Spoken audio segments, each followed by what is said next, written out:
The ABC of Money, written by Andrew Carnegie, was originally published in 1891. This audiobook is produced by Wealth Books, copyright 2024.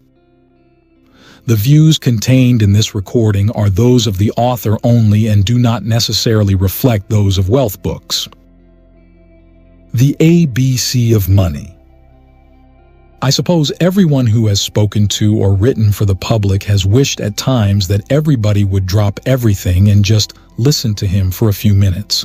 I feel so this morning, for I believe that a grave injury threatens the people and the progress of our country simply because the masses, the farmers and the wage earners do not understand the question of money. I wish therefore to explain money in such a simple way that all can understand it. Perhaps someone in the vast audience, which I have imagined I am about to hold spellbound, cries out, "Who are you? A gold bug, a millionaire, an iron baron, a beneficiary of the McKinley Bill?" Before beginning my address, let me therefore reply to that imaginary gentleman that I have not seen $1,000 in gold for many a year. So far as the McKinley Bill is concerned, I am perhaps the one man in the United States who has the best right to complain under it, for it has cut and slashed the duties upon iron and steel, reducing them to 20, 25, and 30%, and if it will recommend me to my supposed interrupter, I beg to inform him that I do not greatly disapprove of these reductions as an American manufacturer. I intend to struggle still against the foreigner for the home market, even with the lower duties fixed upon our product by that bill, and I am not in favor of protection beyond the point necessary to allow Americans to retain their own market in a fair contest with the foreigner. It does not matter who the man is or what he does, be he a worker in a mine, factory or field, farmer, laborer, merchant, manufacturer, or millionaire. He is deeply interested in understanding this question of money and in having the right policy adopted in regard to it. Therefore, I ask all to hear what I have to say, because what is good for one worker must be good for all, and what injures one must injure all, poor or rich. To get to the root of the subject, you must first know why money exists, and secondly, what money really is. Let me try to tell you. Taking a new district of our own modern country to illustrate how money comes. In times past, when the people only tilled the soil and commerce and manufactures had not developed, men had few wants, and so they got along without money by exchanging the articles themselves when they needed something they did not. The farmer who wanted a pair of shoes gave so many bushels of corn for them, and his wife bought her sunbonnet by giving so many bushels of potatoes. Thus, all sales and purchases were made by exchanging articles by barter. As the population grew and wants extended, this plan became very inconvenient. One man in the district then started a general store, kept on hand a great many of the things that were most wanted, and took for these any of the articles that the farmer had to give in exchange. This was a great step in advance, for the farmer who wanted half a dozen different things when he went to the village had no longer to search for half a dozen different people who wanted one or more of the things he had to offer in exchange. He could now go directly to one man, the storekeeper, and for any of his agricultural products, he could get most of the articles he desired. It did not matter to the storekeeper whether he gave the farmer tea or coffee, blankets or a hay rake, nor did it matter what articles he took from the farmer, wheat or corn or potatoes, so he could send them away to the city and get other articles for them that he wanted. The farmer could even pay the wages of his hired men by giving them orders for articles at the store. No dollars appear here yet, you see. All is still barter. The exchange of articles very inconvenient and very costly because the agricultural articles given in exchange had to be hauled about and were always changing their value. One day the storekeeper would be willing to take, say, a bushel of wheat for so many pounds of sugar, but upon the next visit of the farmer, it might be impossible for him to do so. He might require more wheat for the same amount of sugar. But if the market for wheat had risen and not fallen, you may be sure the storekeeper didn't take less wheat as promptly as he required more. It was just the same with any of the articles that the farmer had to offer. These went up and down in value. So did the tea and the coffee, the sugar and the clothing and the boots and the shoes that the storekeeper had for exchange. Now it is needless to remark that in all these dealings, the storekeeper had the advantage over the farmer.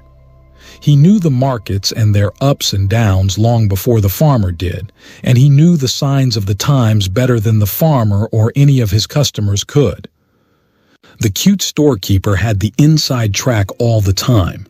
Just here, I wish you to note particularly that the storekeeper liked to take one article from the farmer better than another, that article being always the one for which the storekeeper had the best customers, something that was most in demand. In Virginia, that article came to be tobacco. Over a great portion of our country, it was wheat.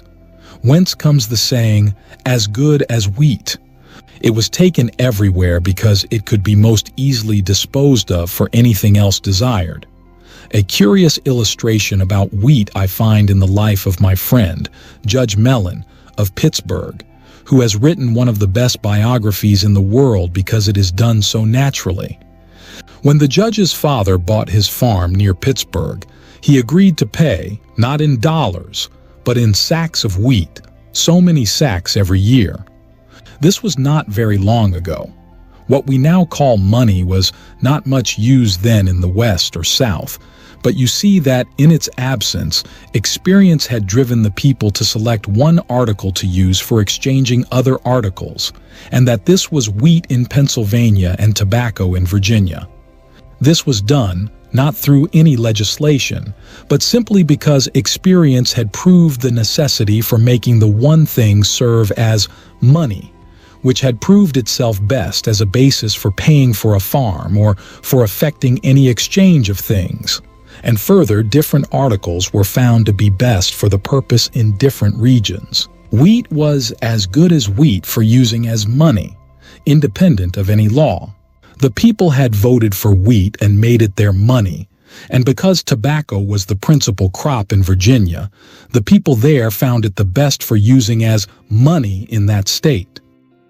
Please observe that in all cases, human society chooses for that basis article we call money, that which fluctuates least in price, is the most generally used or desired, is in the greatest, most general, and most constant demand, and has value in itself. Money is only a word meaning the article used as the basis for exchanging all other articles. An article is not first made valuable by law and then elected to be money. The article first proves itself valuable and best suited for the purpose, and so becomes of itself and in itself the basis of the article, money. It elects itself. Wheat and tobacco were just as clearly money when used as the basis of the article as gold and silver are money now. We take one step further. As the country becomes more and more populous, the wants of the people become more and more numerous. The use of bulky products like wheat and tobacco, changeable in value, liable to decay, and of different grades, is soon found troublesome and unsuited for the growing business of exchange of articles, and they are therefore unfit to be longer used as money. You saw at once that we could not get along today with grain as money. Then metals proved their superiority. These do not decay, do not change in value so rapidly, and they share with wheat and tobacco the one essential quality of also having value in themselves for other purposes than for the mere basis of exchange. People want them for personal adornment or in manufacturing and the arts, for 1,000 uses, and it is this very fact that makes them suitable for use as money. Just try to count how many purposes gold is needed for, because it is best suited for those purposes. It meets us everywhere. We cannot even get married without a ring of gold. Now, because metals have a value in the open market, being desired for other uses than for the one used as money, and because the supply of these is limited and cannot be increased as easily as that of wheat or tobacco, these metals are less liable to fluctuate in value than any article previously used as money. This is of vital importance because the one essential quality that is needed in the article that we use as a basis for exchanging all other articles is fixity of value. The race has instinctively always sought for the one article in the world that most resembles the North Star among the other stars in the heavens, and used it as money, the article that changes least in value, as the North Star is the star that changes its position least in the heavens. And what the North Star is among stars, the article people elect as money is among articles. All other articles revolve around it, just as all other stars revolve around the North Star.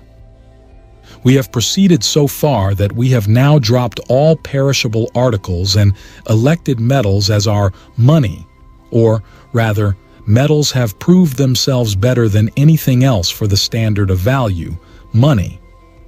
But another great step had to be taken.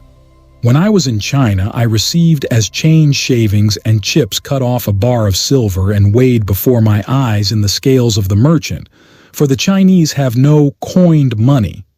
In Siam, cowries are used pretty little shells that the natives use as ornaments. 12 of these represent a cent in value. But you can well see how impossible it was for me to prevent the Chinese dealer from giving me less than the amount of silver to which I was entitled, or the Siam dealer from giving me poor shells, of the value of which I knew nothing. Civilized nations soon felt the necessity of having their governments take certain quantities of the metals and stamp upon them the evidence of their weight, purity, and real value. Thus came the coinage of metals into money, a great advance. People then knew at first sight the exact value of each piece and could no longer be cheated.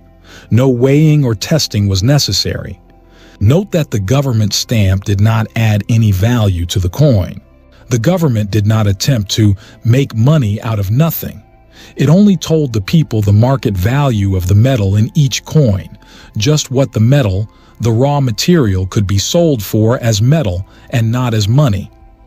But even after this much swindling occurred, rogues cut the edges and then beat the coins out, so that many of these became very light. A clever Frenchman invented the milling of the edges of the coins, whereby this robbery was stopped, and civilized nations had at last the coinage that still remains with us, the most perfect ever known, because it is of high value in itself and changes the least. An ideally perfect article for use as money is one that never changes. This is essential for the protection of the workers, the farmers, mechanics, and all who labor. For nothing tends to make every exchange of articles a speculation so much as money, which changes in value. And in the game of speculation, the masses of people are always sure to be beaten by the few who deal in money and know most about it. Nothing places the farmer, the wage earner, and all those not closely connected with financial affairs at such a disadvantage in disposing of their labor or products as changeable money. All such are exactly in the position occupied by the farmer trading with the storekeeper as described above. You all know that fish will not rise to the fly in calm weather. It is when the wind blows and the surface is ruffled that the poor victim mistakes the lure for a genuine fly. So it is with the business affairs of the world. In stormy times, when prices are going up and down, when the value of the article used as money is dancing about up to today and down to tomorrow, and the waters are troubled, the clever speculator catches the fish and fills his basket with the victims. Hence the farmer and the mechanic, and all people having crops to sell or receiving salaries or wages, are those most deeply interested in securing and maintaining the fixity of value in the article they have to take as money. When the use of metals as money came, it was found that more than 2 metals were necessary to meet all requirements. It would not be wise to make a gold coin for any smaller sum than $1, for the coin would be too small, and we could not use a silver coin for more than $1, because the coin would be too large. So we had to use a less valuable metal for small sums, and we took silver, but it was soon found that we could not use silver for less than 10-cent coins, a dime being as small a coin as can be used in silver, and we were compelled to choose something else for smaller coins.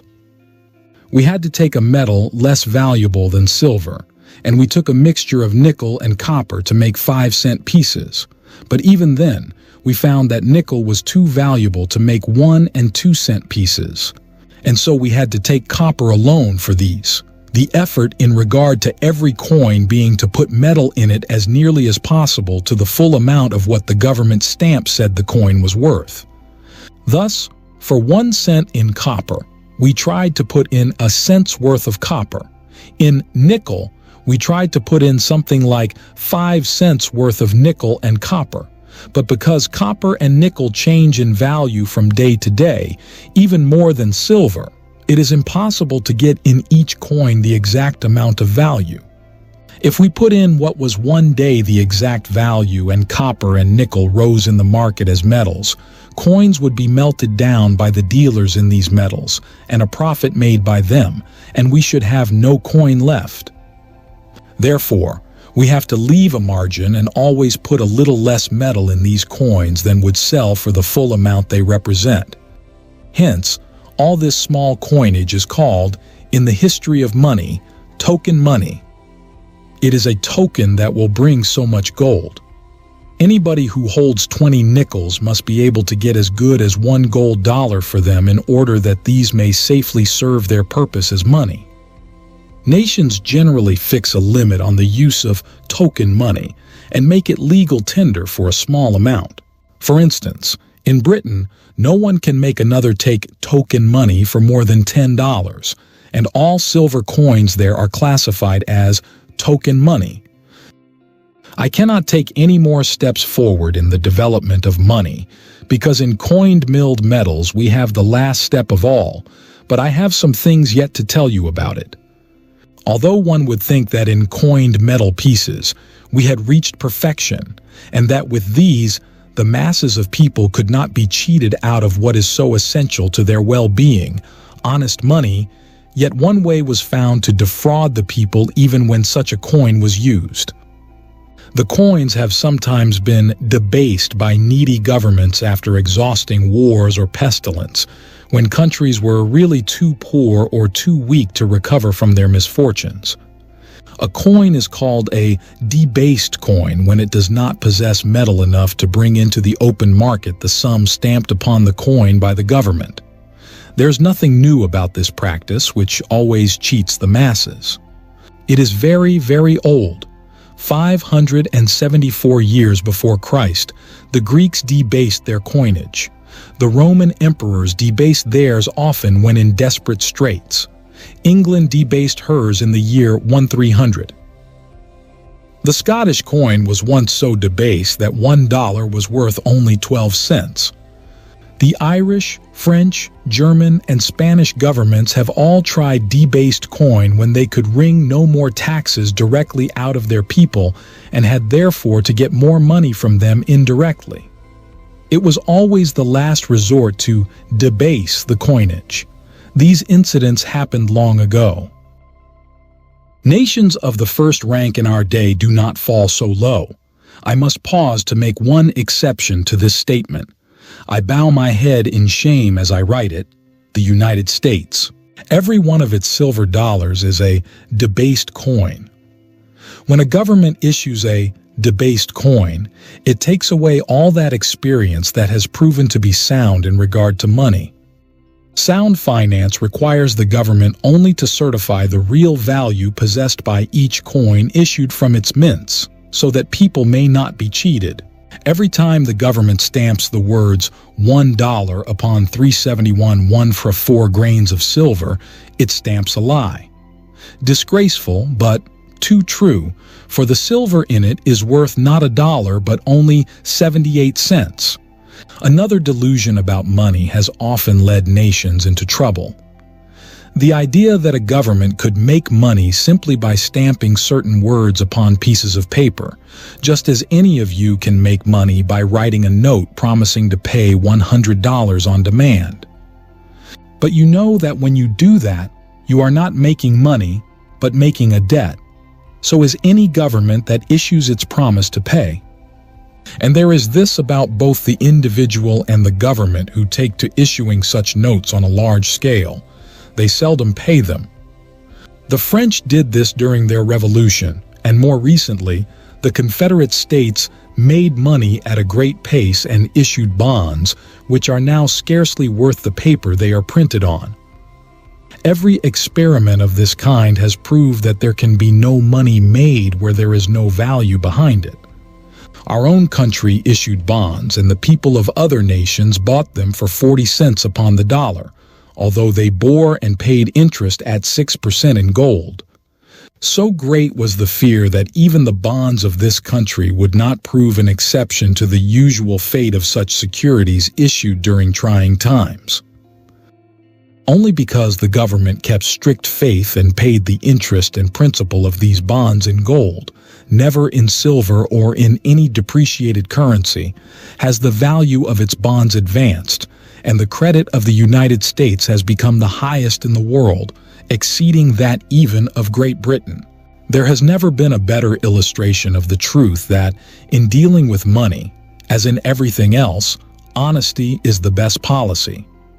Our government also issued some notes known as greenbacks, but the wise men who did this took care to provide a fund of $100 million in gold to redeem them, so that any man having a greenback can march to the treasury and receive for it $1 in gold. But I am now to tell you another quality that this basis article of metal has proven itself to possess, which you will find very difficult to believe. The whole world has such confidence in its fixity of value that it has been built upon it, as upon a sure foundation, a tower of credit, so high and so vast that all the silver and gold in the United States and all the greenbacks and notes issued by the government only perform 8% of the exchanges of the country. Go into any bank, trust company, mill, factory, store, or place of business, and you will find that for every $100,000 of business transacted, only about $8,000 of money is used, and this only for petty purchases and payments. 92% of the business is done with little bits of paper checks and drafts. Upon this basis also rest all the government bonds, all state, county, and city bonds, and the thousands of millions of bonds, the sale of which has enabled our great railway systems to be built, and also the thousands of millions of the earnings of the masses deposited in savings banks, which have been lent by these banks to various parties, and which must be returned in good money, or the poor depositor's savings will be partially or wholly lost.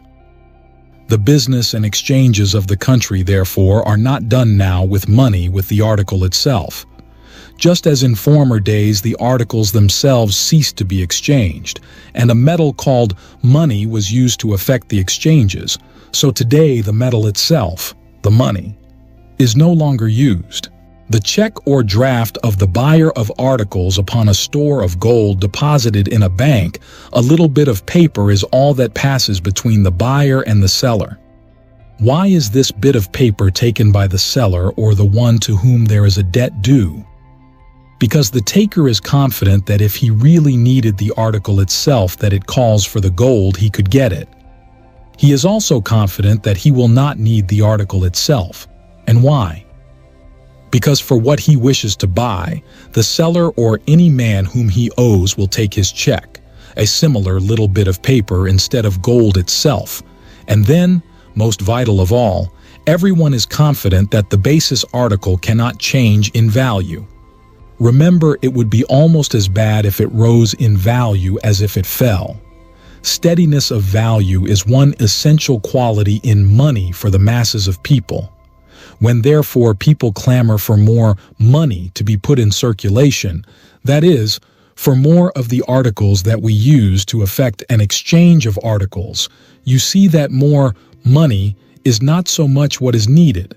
Nobody who has had wheat, tobacco, or any article to sell has ever found any trouble with the money in the hands of the buyer to effect the exchange. We had a very severe financial disturbance in this country only 3 months ago. Money, it was said, could not be had for business purposes, but it was not the metal itself that was lacking, but credit, confidence, for upon that, as you have seen, all business is done except small purchases and payments, which can scarcely be called business at all. Today, the businessman cannot walk the street without being approached by people begging him to take this credit at very low rates of interest. At 2% per annum, money, credit, can be had day by day. There has been no considerable difference in the amount of money in existence during the 90 days. There was about as much money in the country in January as there is in March. It was not the want of money, then, that caused the trouble. The foundation had been shaken, upon which stood 92,000 of every $1 trillion of business. The metal itself and notes real money, as we have seen, only applied to the $8,000. Here comes the gravest of all dangers in tampering with the basis. You shake directly the foundation upon which rests 92% of all the business exchanges of the country confidence, credit, and indirectly the trifling 8%, which is transacted by the exchange of the metal itself or by government notes. For the standard article is the foundation for every exchange, both the 92,000 and the $8,000. So you see, if that is undermined, the vast structure comprising all businesses built upon it must totter. I have finished telling you about money. We come now to apply the facts to the present situation, and here we enter at once upon the silver question, and I am sure you are all paying attention, for it is the most pressing question now before you. You see that the race, in its progress, has used various articles as money, and discarded them when better articles were found, and that it has finally reached coined pieces of valuable metal as the most perfect article. Only 2 metals are used among civilized nations as the standard metal: gold in some countries and silver in others. No country can have 2 standards. Centuries ago, silver was adopted as the standard in China, India, and Japan, and more recently in the South American republics, and it is still the standard in these countries. When adopted, it was a wise choice. Silver had nearly doubled its present value and was then steady, and it answered all the needs of rural people. The principal nations of Europe and our own country, being further advanced and having much greater business transactions, found the necessity for using as a standard a more valuable metal than silver, and gold was adopted. But as silver was used as money in many parts of the world as the standard and used in these gold-basis countries for small change, it was possible for these nations to agree upon the value in gold that would be accorded to silver. And this was fixed at 15½ ounces of silver to 1 of gold. Please note that this was then, as nearly as possible, the market value of silver as a metal compared with gold as a metal. The nations did not attempt to give silver any fictitious value, but only its own inherent value. And more than this, each of these nations agreed, when the agreement came to an end, to redeem all the silver coins it had issued in gold at the fixed value. Everything went well under this arrangement for a long time. The more advanced nations were on a gold basis, the less advanced nations on a silver basis, and both were equally well served. What, then, has raised this silver question, which everybody is discussing? Just this fact: while the supply and therefore the value of gold remained about the same, great deposits of silver were discovered, wonderful improvements made in mining machinery, and still more wonderful in the machinery for refining silver ore. And as more and more silver were produced at less cost, its value naturally fell more and more. 1 ounce of it, worth $1.33 in 1872, is now worth only $1.04. It has fallen as low as 93 cents. It has danced up and down. It has lost its fixity of value. To all countries upon a silver basis, there has come confusion and disaster in consequence. The question in India with its 285 million people is most serious, and you see how our South American republics are troubled by this fall in the value of their basis article, by which all other articles are measured. Even the European nations, which are on a gold basis, are troubled by this silver question, for under the agreement to rate 15.5 ounces of silver as worth an ounce of gold, some of these nations have had enormous amounts of silver thrust upon them. Most of them saw what was coming many years ago and ceased to increase their silver.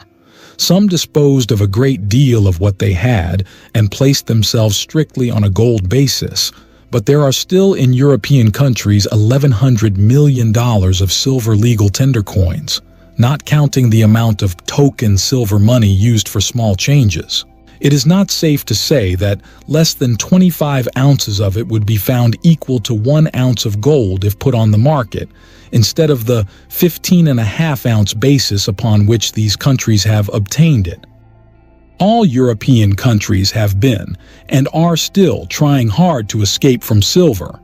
In 1878, those comprising the Latin Union, which fixed the price of silver, France, Belgium, Italy, Switzerland, and Greece, finally closed their mints to legal tender silver. Norway, Sweden, and Denmark in 1873 and 1875 ran out from under the silver avalanche and now stand firmly on a gold basis. Holland also, in 1875, took its stand practically on gold. Austria-Hungary has not coined silver since 1879, except a small amount of Levant silver thalers for a special trade purpose. Even half-civilized Russia took the alarm and ran as fast as she could out of the silver danger, for in 1876 she shut her mints to the further coinage of the dangerous metal, except for such a small amount as China wished to take promptly from her. So you see that all those countries that have tried silver and found out the evils that it produces and its dangers have been, and are now, using every means to rid themselves of it. For 13 years, it has been cast out of their mints, and during this long period, no full legal tender silver coins have been issued in Europe. Only our republic among nations is boldly plunging deeper and deeper into the dangers of silver coinage. When we have had the experience of older nations as to its operations, we may, and I think, surely will wish, like them, to retrace our steps when it is too late. So you see, there is trouble wherever there is silver.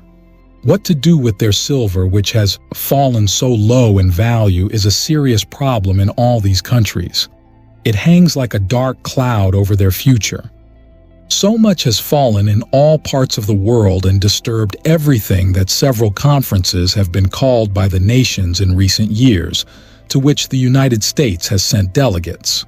The object of these was to see whether the chief commercial nations could not agree again upon a new gold value for silver.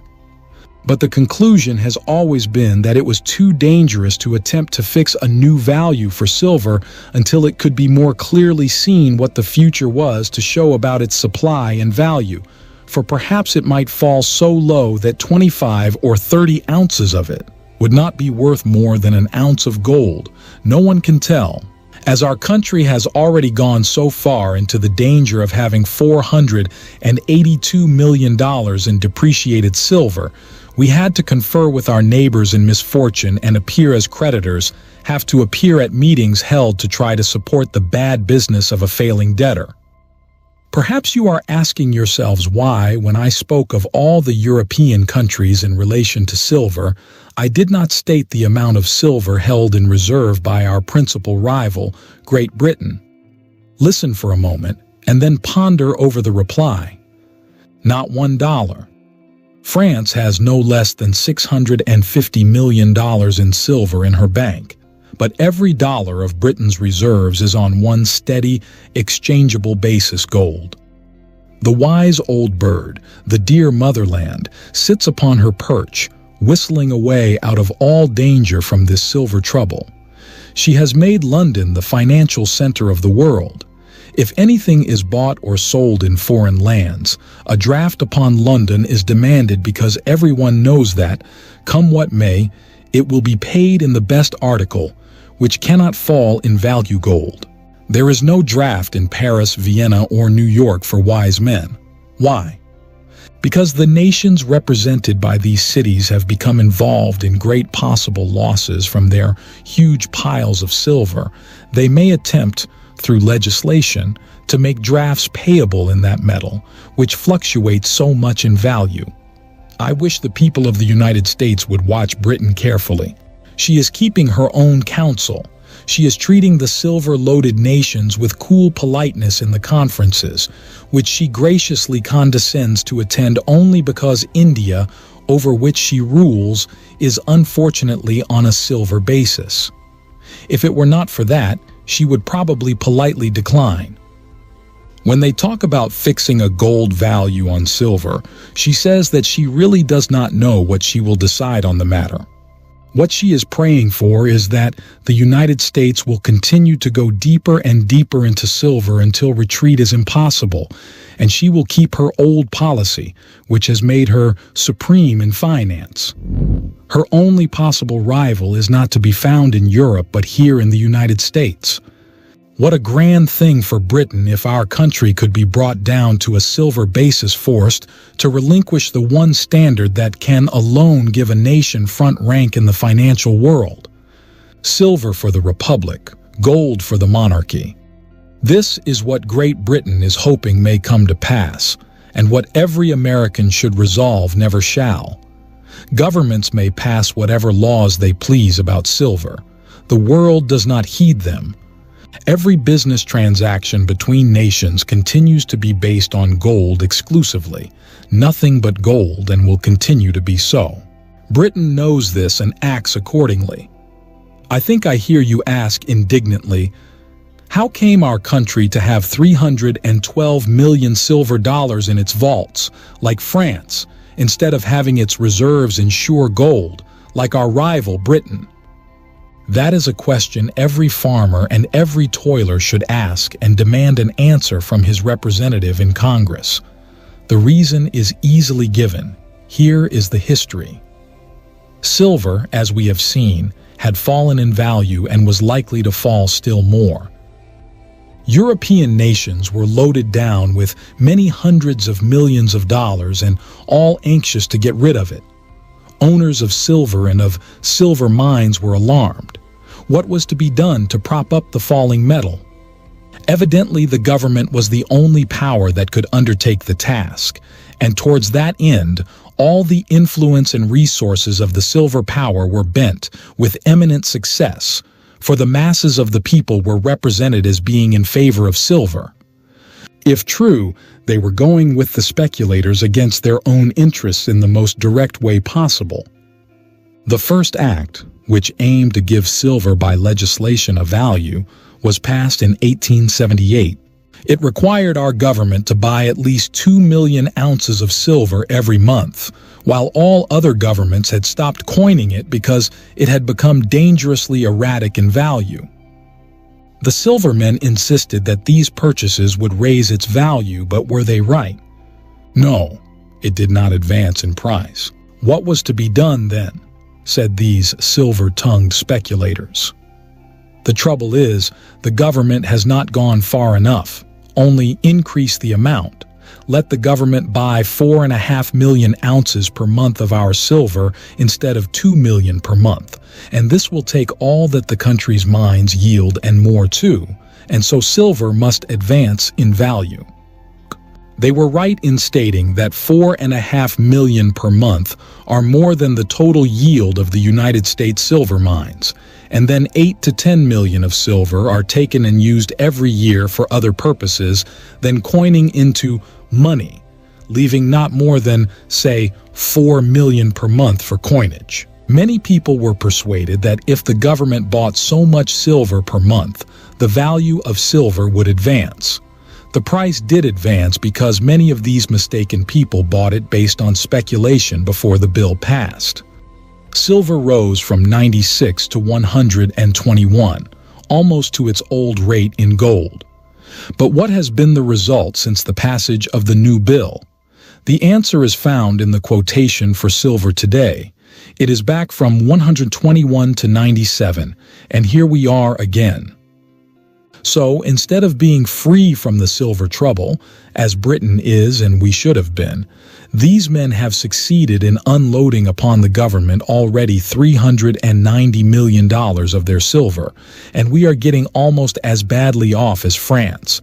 But with this one difference: France and other nations prudently stopped adding to their burdens of silver 13 years ago, while our government is adding to its store 4.5 million ounces every month, costing a little more than that amount of dollars.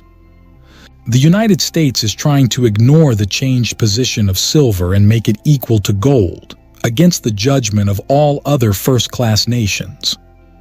To succeed, we shall have to buy not only what our own mines produce, but a great deal of what all other mines produce throughout the world, the total yield of silver being enough to make 168 millions of our silver dollars every year.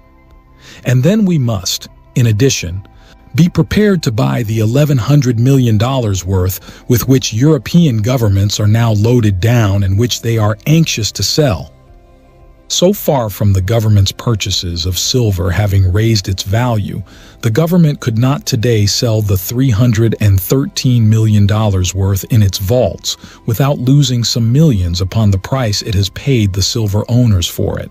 You will scarcely believe that the accounts of the Treasury state that the government has made, so far, $67 million in profit from its silver purchases. This is claimed because for the amount of silver put in $1, it has paid only about 80 cents. All this profit is fictitious. You see, the nation has been led into very foolish purchases of silver. 4.5 million of your earnings are taken through taxes every month, not for the constitutional purposes of the government, but in an effort to bolster a metal by paying prices for it far higher than it otherwise would command. Your government is being used as a tool to enrich the owners of silver and silver mines.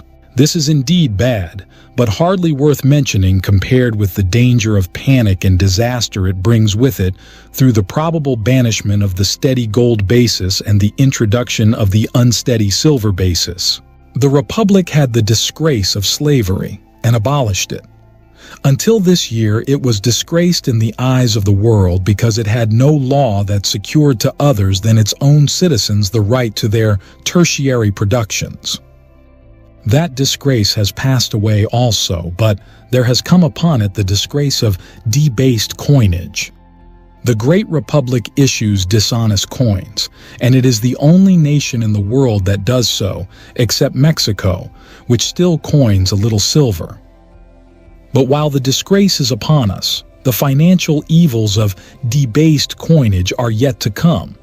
For although the government issues debased coin, it agrees to receive it as worth $1 in payment of duties and taxes and makes it legal tender, and so it passes from hand to hand for the present as worth dollars. In this way, the government has been able so far to prevent its depreciation. Nobody knows how long it can continue issuing 4.5 million more of these notes or coins every month and keeping them equal to gold. But one thing is clear: ultimately, the load must become too heavy, and unless silver rises in value, enough is put into the dollars to represent their value in gold, or the purchase of silver by the government is stopped, we must sooner or later fall from the gold standard to the condition of the Argentine and other South American republics.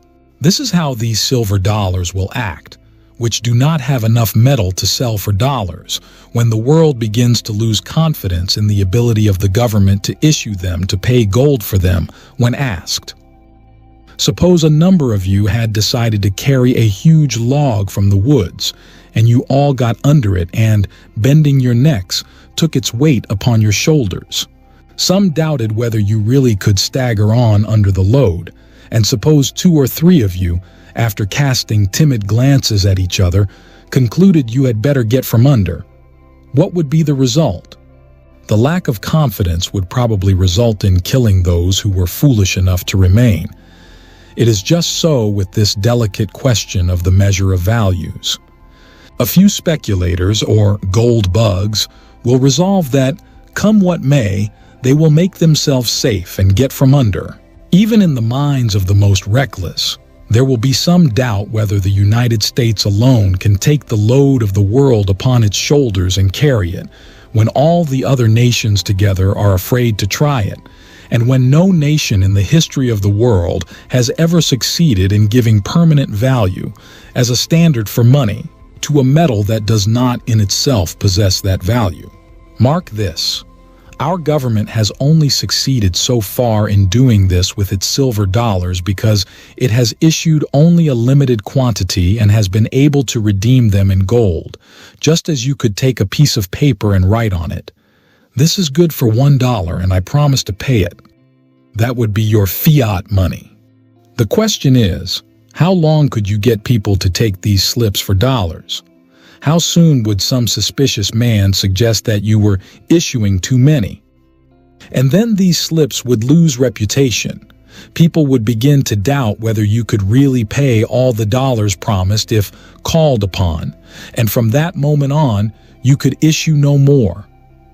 Just as with governments, all can keep their small change afloat, although it may not contain metal equal to its face value, and it is a poor government that cannot go a little further and get the world to take something from it in the form of money, which is only partially so. But then, remember, any government will soon exhaust its credit if it continues to issue as money anything but what has intrinsic value as metal all the world over. Every nation has had to eventually recoin its debased coin or repudiate its obligations and go through the perils and disgrace of loss of credit and position. In many instances, the debased coin was never redeemed, the poor people who held it being compelled to stand the loss. There is, however, one valuable feature of the present silver law that, if not changed, may stop the issue of many more debased silver dollars. It requires that 2 million of the 4.5 million ounces of silver purchased each month be coined into money for 1 year.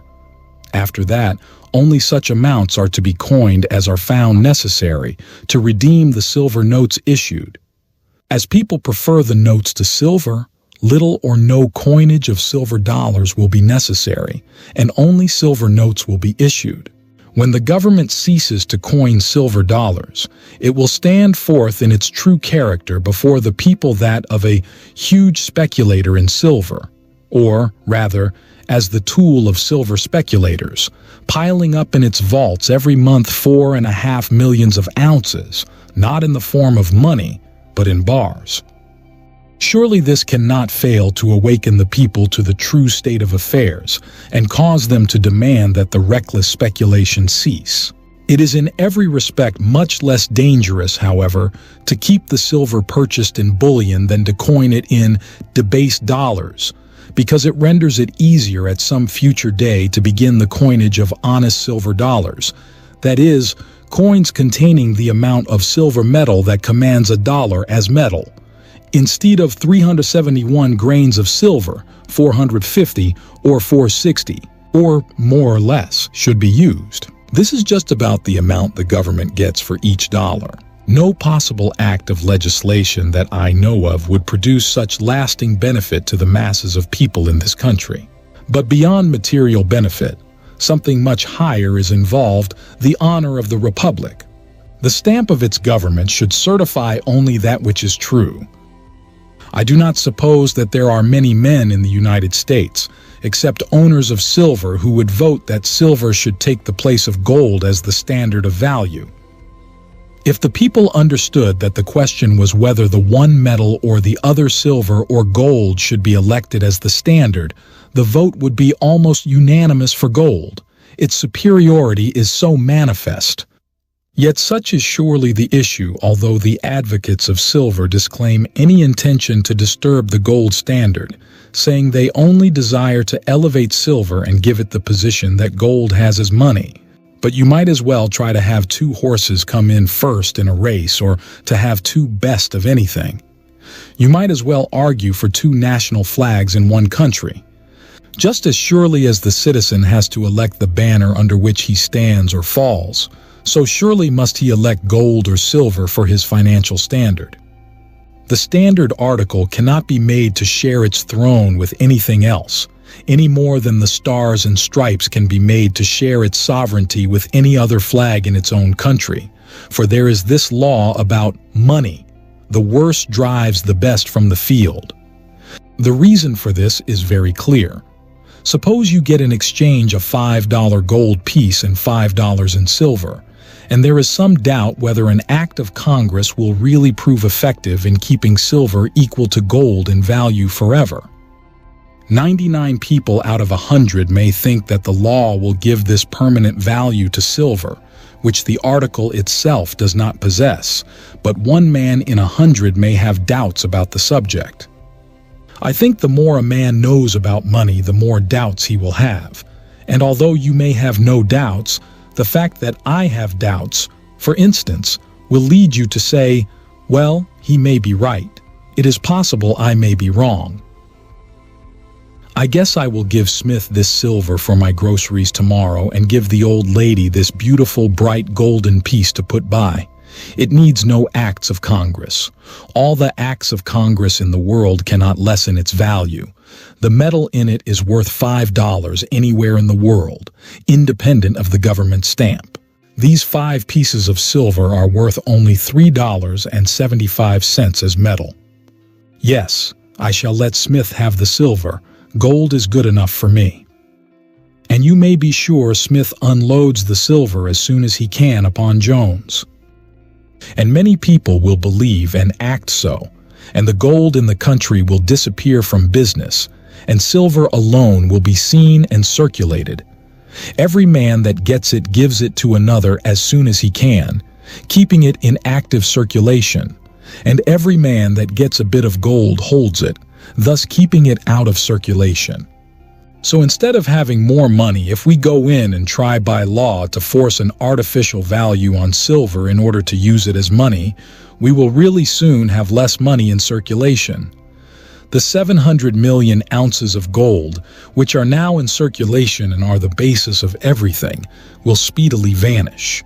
The vast structure of credit built upon it will be shaken, and the masses of people will be compelled to receive silver dollars worth only 78 cents instead of being, as now, redeemable in gold and always worth 100 cents. For remember, as I have told you, 92% of all operations conducted by money depend upon people having absolute confidence in the money being of unchangeable value. Issue $100 of debased coin, which all men are sure can be kept of unchangeable value with gold. Panic and financial revolution are upon you. More money, you see, which could only be used in 8% of our smallest financial transactions, can easily be so issued as to overwhelm all the important business of the country by shaking confidence, upon which 92% rests. To always be free from danger is to issue only such money as in itself it has all the value certified by the stamp on it. So jealously does Britain, our only rival, adhere to. This means that she is spending $2 million just now to redeem gold coins that have lost a few cents of their value through wear. Her government stamp must always tell the truth. The Republic should not be less jealous of its honor. As you have seen, the silver men were disappointed at the failure of acts of Congress to advance the value of their silver. Twice the government has been induced to do as they asked, under assurances that compliance would surely get the country out of its dangerous position as the owner of silver. Twice it has been deceived. You would think the silver owners would now admit their error and help the government get back to safe ground with as little loss as possible. Far from it. Instead of this, they have taken the boldest step of all and urged upon Congress to hear a great deal about the free coinage of silver. Now, what does that mean? It means that our government is to be compelled by law to open its mints and take all the silver with which European governments are loaded down, and part of all the silver mined in the world, and give for every 78 cents worth of it one of these coins, which you are compelled to take as a full dollar for your labor or products. It means that the European merchant will send silver over here, get it coined at our mints, or get a silver dollar note for it, and then buy a full dollar's worth of your wheat or com, or anything he wants, for the silver he could get only 78 cents for in Europe or anywhere else in the world. Europe is doing this every day just now with India, the Argentine Republic, and other countries on a silver basis.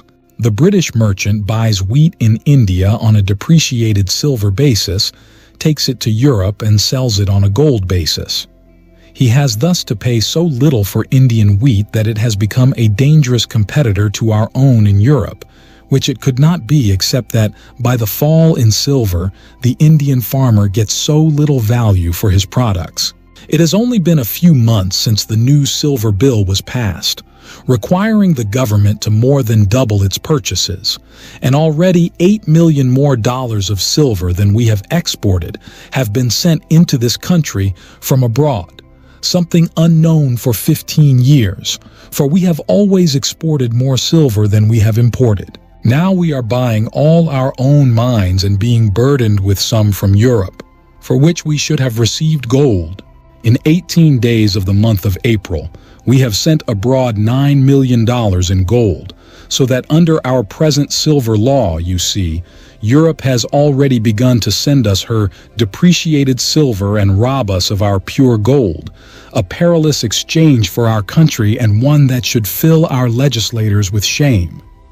Understand, please, that hitherto, under both bills compelling the government to buy silver, bad as these were, yet the government has got the metal at the market price, now about 78 cents for 371 to 4 grains, and only this amount the government has put into the so-called dollar.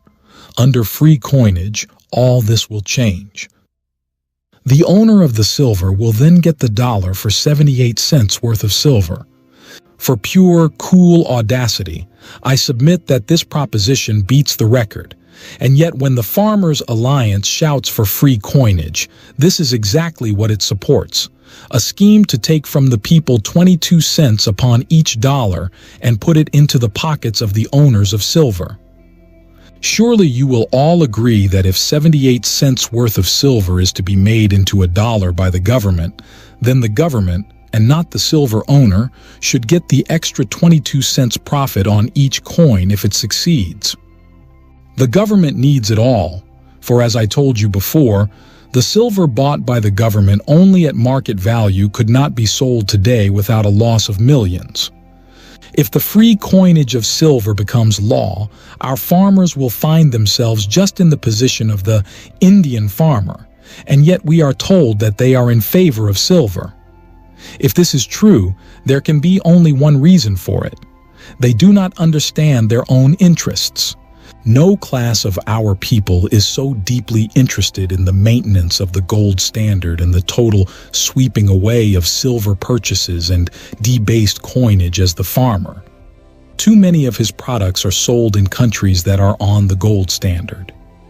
If the American farmer agrees to take silver in lieu of gold, he will enable the Liverpool merchant to buy on a lower silver basis, at present 78 cents for the dollar, while for all the articles coming from abroad that the farmer buys, he will have to pay on a gold basis. He will thus have to sell cheaply and buy expensively. This is just what is troubling India and the South American republics. Prices for this season's crops promise to be higher than for years. Open our mints to the free coinage of silver and thus offer every man in the world who has silver to sell a $1 coin stamped by the government and taken by it for all dues, for which he gives only 371.12 grains of silver, worth 78 cents. And every silver mine in the world will be worked day and night, and every pound of silver obtained hurried to our shores. The nations of Europe, with 1,100 million depreciated silvers already on hand, will promptly unload it upon us.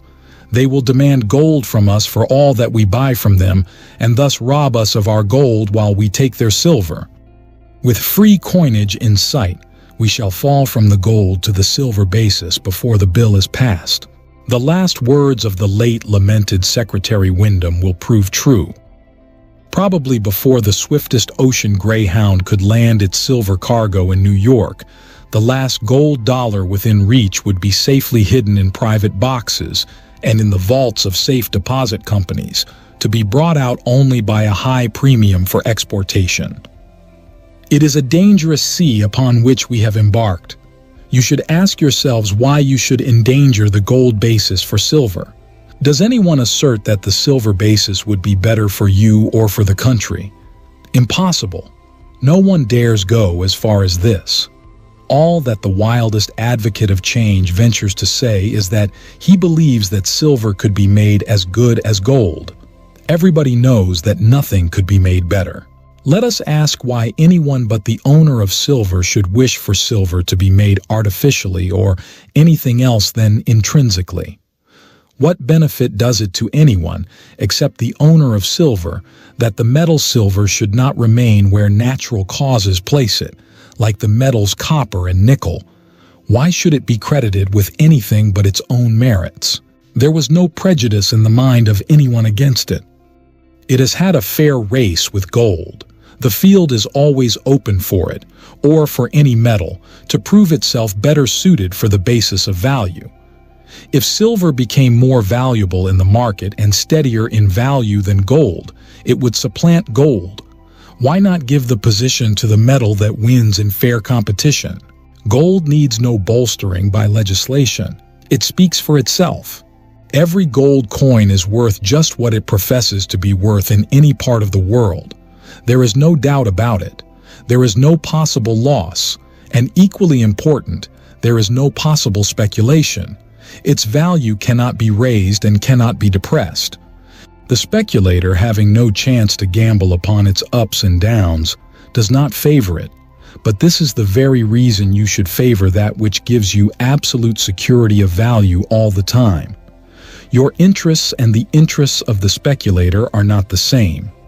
Upon your losses, he makes his gains. One reason why silver should be purchased and coined is that the country does not have money, and that free coinage of silver will give it more. But if we need more money, the only metal that is wise to buy is gold. Why issue your notes for silver, which is falling in value and involves unknown dangers, when for these same notes you can get the solid, pure article itself, real money and gold, which cannot possibly entail a loss to the country? But is it true that the country does not have enough money? That is, you remember, the coined article used for exchanging other articles. If so, it is a new discovery. We have not suffered for want of coined money in times past, and yet there is for each man, woman, and child $5 more money in circulation than there ever was. We have more circulating medium, that is, money, per head than any country in Europe, with one exception, France, where the people do not use checks and drafts as much as other similar countries, a fact that makes it necessary to have many times more coined money than we require.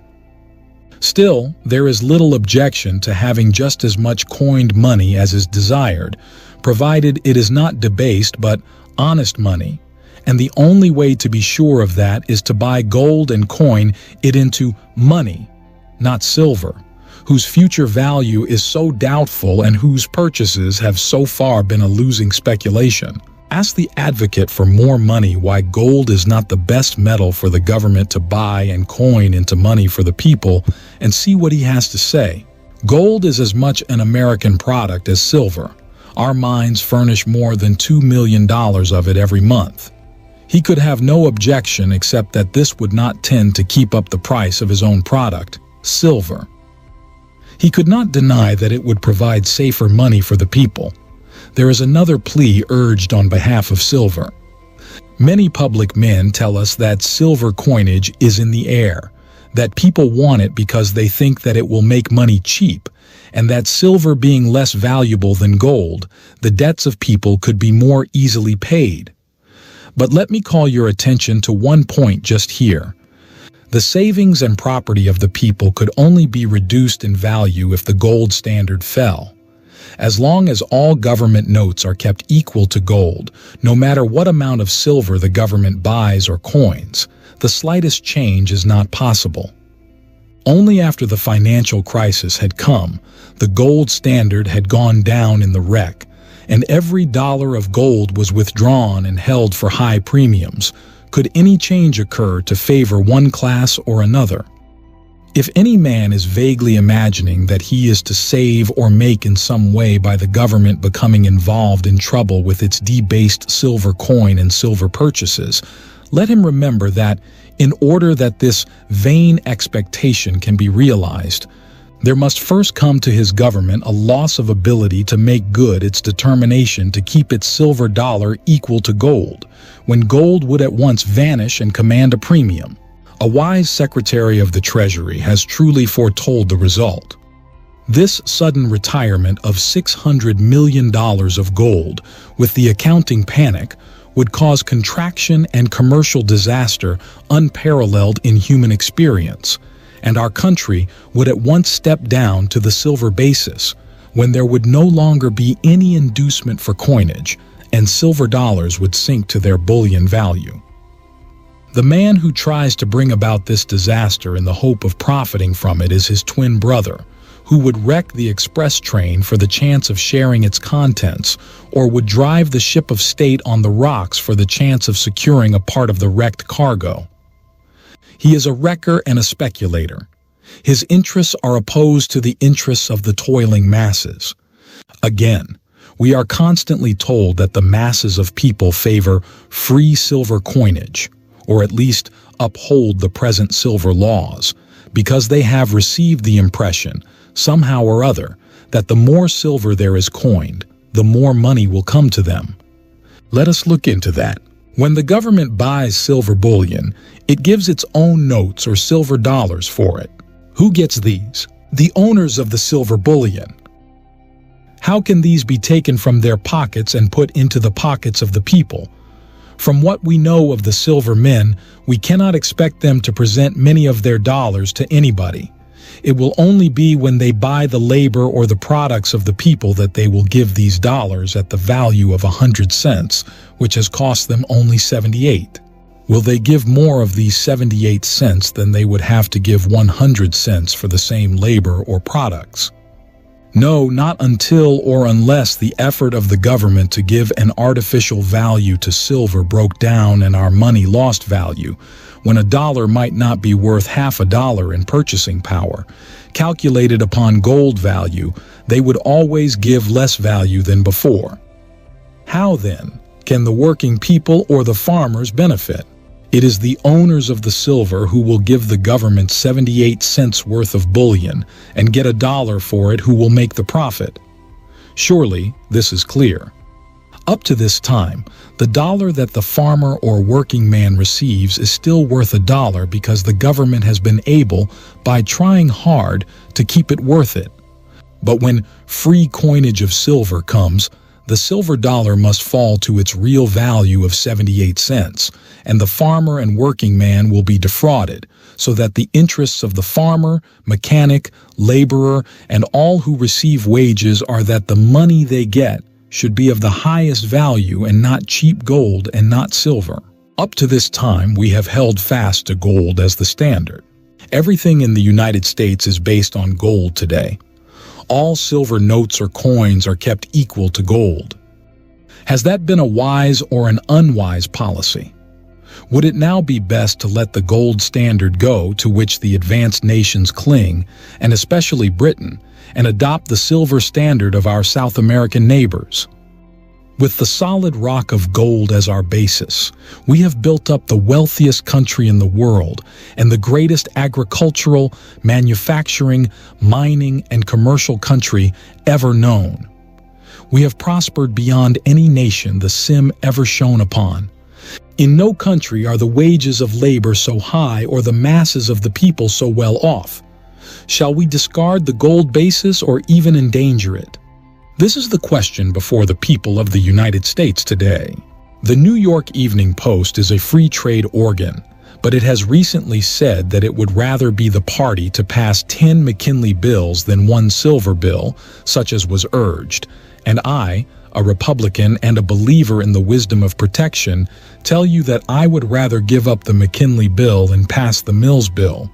If for the exchange I could have the present silver bill repealed and silver treated like other metals. In the next presidential campaign, if I have to vote for a man in favor of silver and protection, or for a man in favor of the gold standard and free trade, I shall vote and work for the latter, because my judgment tells me that even the tariff is not half as important for the good of the country as the maintenance of the highest standard for the money of the people. Would it not be well for you to listen to men who have your confidence and who have been compelled by their official positions to investigate and study this silver question well? President Harrison is well known as a conscientious man. He is not rich, he is poor. If he has anything at heart, it is the good of the plain working people of his country. He has had to study this subject, and he tells you that he finds that the first thing a debased silver dollar will do is go forth and cheat some poor man who has to take it for his products or labor. Ex-President Cleveland, like President Harrison, is a poor man. His sympathies are with the plain working people, the masses. He had to study the question so that he might act upon it. And although many of his party members have been led away into the crusade for silver temporarily, it is to be hoped Mr. Cleveland felt that he must tell the truth and denounce the free silver coinage idea, because he found that it must injure the workers of the nation.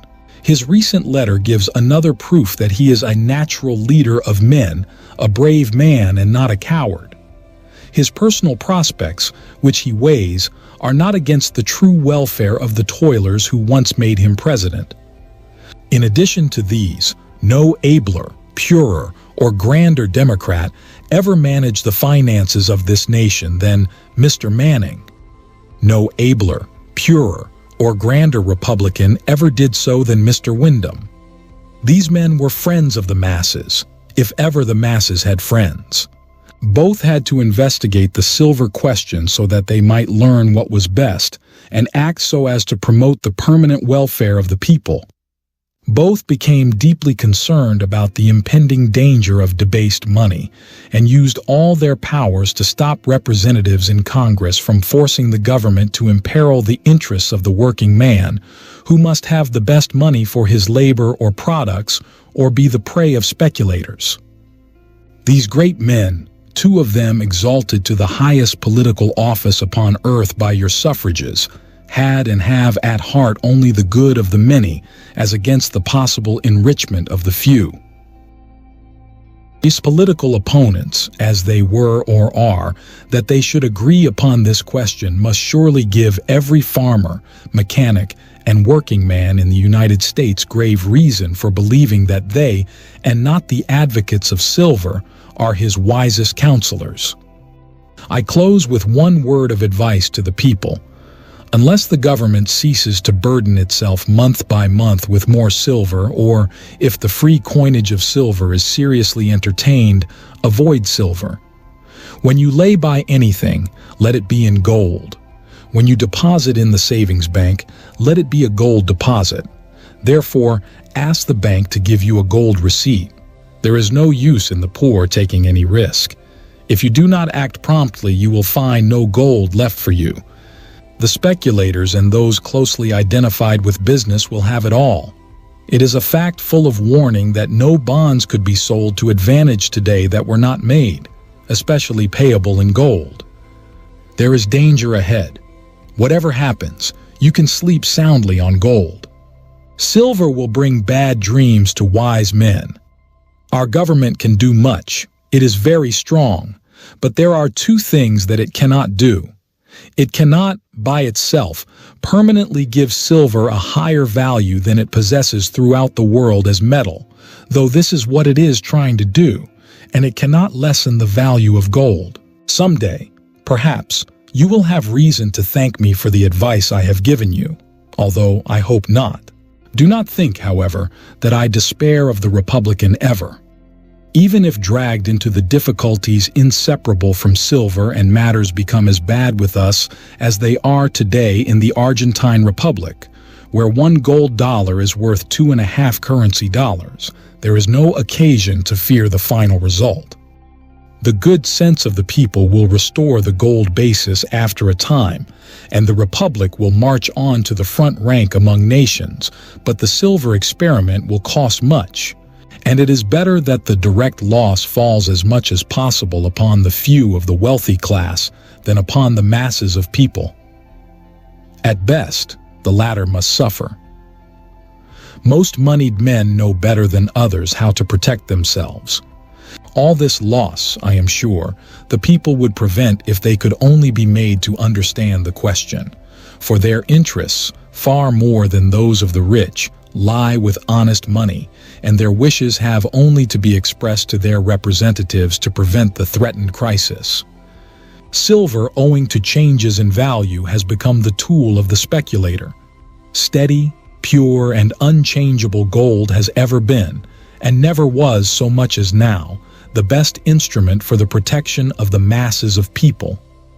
I have written in vain if this paper does not do something to explain why this is so, and to impel the people to let their representatives in Congress clearly understand that, come what may, the stamp of the Republic must be made true. The money of the American people kept the highest and surest value of all money in the world, above all doubt or suspicion, standard in the future as in the past, not fluctuating silver but unchanging gold. The end. We hope that you've enjoyed this audiobook. Subscribe to our channel so you will get notified every time we upload a new video.